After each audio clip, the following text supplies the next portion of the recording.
বন্ধুরা, আমি একটা কথা জানতে চাই যে একটা ছেলে একটা মেয়ে যখন বিবাহ বন্ধনে এক হয়, একটা মেয়ে যদি বলে যে আমি ওর সঙ্গে ঘর করব না, বা একটা মেয়ে যদি বিবাহের পর অন্য পুরুষের সঙ্গে চলে যায়, তো তার এগেইনস্টে কোনো কেন কেস হয় না?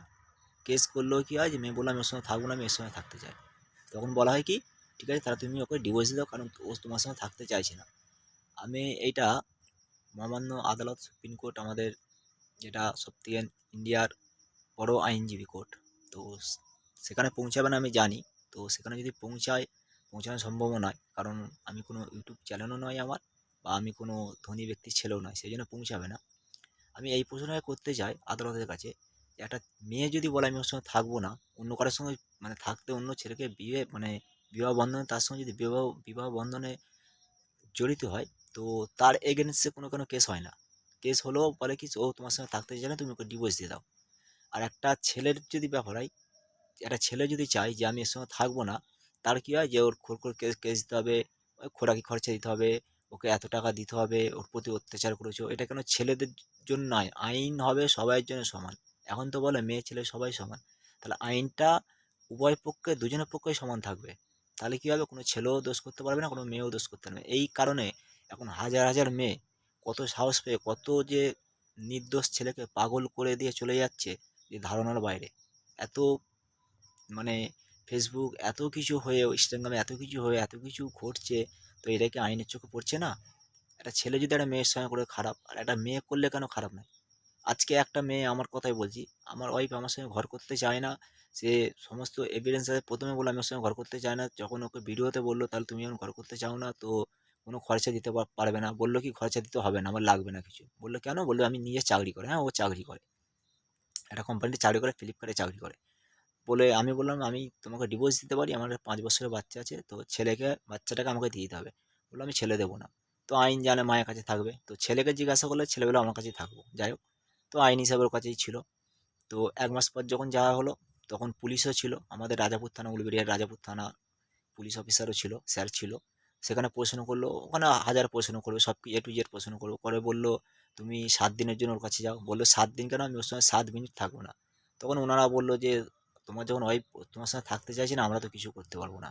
তো তারপর কি করলো, মহকুমার আদালতে গেল, মহকুমার আদালতে একই প্রশ্ন করলো, ওকে বোঝালো যে তুমি যাও ওর সঙ্গে ঘর করো।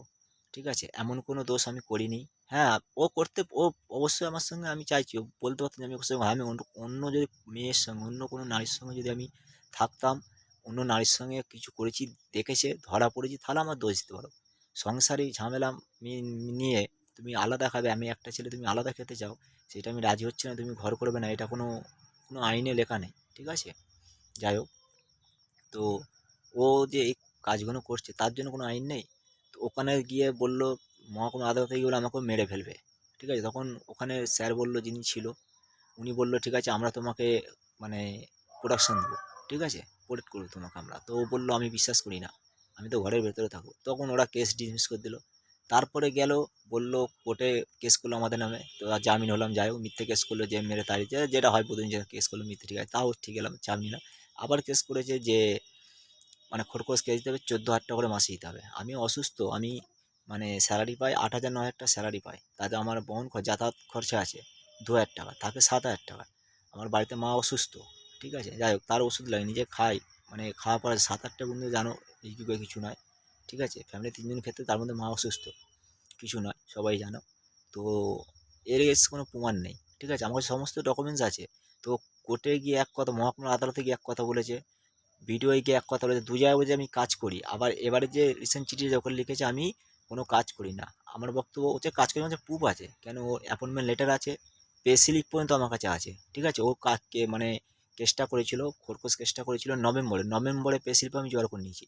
কারণ ও যে অফিসে কাজ করতো না, আমি ওইগুলো এভিডেন্স পাওয়ার জন্য আমি অফিসে 6 মাস ওর চাকরি করেছি আমি, ওইগুলো পাওয়ার জন্য। ঠিক আছে, তো ওখানেও আমাকে একটা বিরাট কেস দিয়েছিল। আমি একদিন বলতে গেছিলাম যে ছেলের সঙ্গে দেখা করতে, ও বলেছিল যে আমাকে ডিস্টার্ব করছে। আমি এভিডেন্স পেয়েছি, আমি ওই জায়গায় কাজ করার আমার ইচ্ছে ছিল না, আমি ছেড়ে দিয়েছি। যাই হোক, তো ওদের এগেনস্টে কেন কোনো নেই? একটা মেয়ে যখন চাইছে ঘর করবো, ঘর করবে, চাইছে না ঘর করবে না, উল্টে ছেলেকে খরচা দিতে হবে। ও যদি চাকরি করে, তো প্রুফ আমার কাছে আছে, সে আমি দেখাবো, কোর্টেও যখন ডেট করবো দেখাবো। তো আমার কাছে একটাই প্রশ্ন, তো অত বিলাসিতা করতে পারছে, রিসেন্ট 22,000 টাকা দিয়ে ফোন, 2,000 টাকা দিয়ে ওয়ান প্লাস হেডফোন, 3 হাতের হাতে ট্যাটু করেছে, তো অত টাকা করতে পারছো, ঠিক আছে, প্লাস চাকরি করে আমার কাছে প্রুফ আছে, ঠিক আছে, রিসেন্টলি আবার ভেন্ডার চেঞ্জ করেছে, সেই প্রুফও আছে যে ভেন্ডারে কাজ করতো না, অন্য ভেন্ডারে ফের ঢুকে গেছে, যাই হোক যেই ভেন্ডারে কাজ করছে ভেন্ডার উঠে গেছে, তো অন্য ভেন্ডারে ঢুকেছে, যাই হোক সব কিছু প্রমাণ আছে।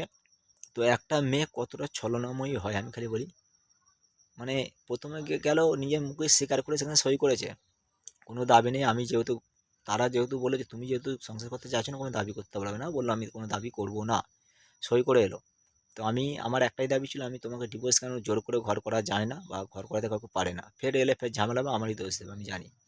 কারণ মেয়েরা এমন একটা জিনিস, বা এমন ভারতেরও আমাদের আইন আছে, ইন্ডিয়ার আইন এমনই, মেয়েদের কথাই উঠবে। তো আমার কাছে মানে মিথ্যেকে মিথ্যে বলার জন্য প্রমাণ চায় না, সত্যকে সত্য বলার জন্য প্রমাণ চায়, আমার কাছে প্রমাণ আছে। তো আমি দেখাবো বলেছি, অবশ্যই দেখাবো। তো ভিডিওটা কেউ স্কিপ করবে না, অবশ্যই পুরো দেখবে। তো আমি এটা রিকোয়েস্ট করবো, তো আমি দেখাবো, ঠিক আছে। তো আমার বক্তব্য একটা, যে আইন যেন সমান হয়, ঠিক আছে। তো আমাদের ভারতের আইন যেখানে শুরু হয় সেটা হচ্ছে আমাদের সুপ্রিম কোর্ট। তো ওনারাও জানে, বিচারপতি যারা আছে ওনারা পথে বসে আছে, মাননীয় ব্যক্তি, ওনারাও জানে।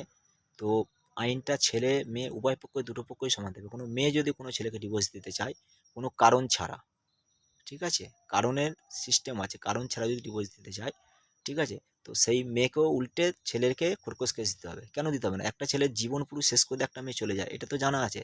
একটা ছেলেকে পাগল করে দিয়ে একটা মেয়ে চলে যায়, ঠিক আছে, কারণ কোনো ছেলে কোনো মেয়েকে পাগল করতে যায় না, ঠিক আছে, যায় খুব কম যায়, ঠিক আছে, এই 5টা গেলে, আর ছেলেকে মানে মেয়েরা, ছেলেরা যদি 5টা মেয়েকে করে আর মেয়েরা 50টা ছেলেকে করে। তো আমার কাছে এইটুকুই রিকোয়েস্ট, যে আইন যেন সবাইয়ের জন্য সমান হয়, ঠিক আছে, দুটো চোখে সমানকে, দুজনকে যেন সমান দেখা হয়, ঠিক আছে। আর এখন একটা কেস মানে যেখানে যাবে টাকা, কোর্ট মানে টাকা খরচা, আমাদের মতো সাধারণ ঘরে, ঠিক আছে, আমি থানায় গেলে একটা কেস করতে হলে সেখানেও টাকা দিতে হয়, তার প্রুফও আমার কাছে আছে, আমি দিতে পারবো, ঠিক আছে। কেউ ফোন করে বলছে যে মানে ওরা কেস করেছে আমাকে, আমি জামিন হয়েছিলাম, সেই পেপার জমা দিতে হবে, আমাকে ফোন করে বলছে চা পানি খরচা দিতে হবে, এটা বলতে হবে, আমি দিইনি যদিও, আমার কাছে নেই, কোথায় দিয়ে দেবো, ঠিক আছে। তো সেই প্রুফও আমার কাছে আছে, আমাকে ফোন করে বলছে, আমার রেকর্ডিং আছে, ঠিক আছে। তো এইগুলো কী ধরনের আইন আমি খালি বলি, একটা মেয়ের পক্ষে যেমন আইন থাকবে, একটা ছেলের পক্ষে আইন থাকা তো উচিত। তো মেয়েরা কি আজকে, মেয়েরা সেই সাহসে যে কতটা ক্ষতি করছে কত পরিবারের, সেটা তো আশা করা যায় ওনাদের থেকে ভালো কেউ জানে না। তো আইনটা উভয় পক্ষে সবাইয়ের কাছে সমান হওয়া উচিত, তো কেউ না দোষ করতে পারে। তো আমার কথাটা, ভিডিওটা কতটা পৌঁছাবে আমি জানি না, তো কথাটা যদি সত্যি হয় তো শেয়ার লাইক অবশ্যই করো, কমেন্ট অবশ্যই করো।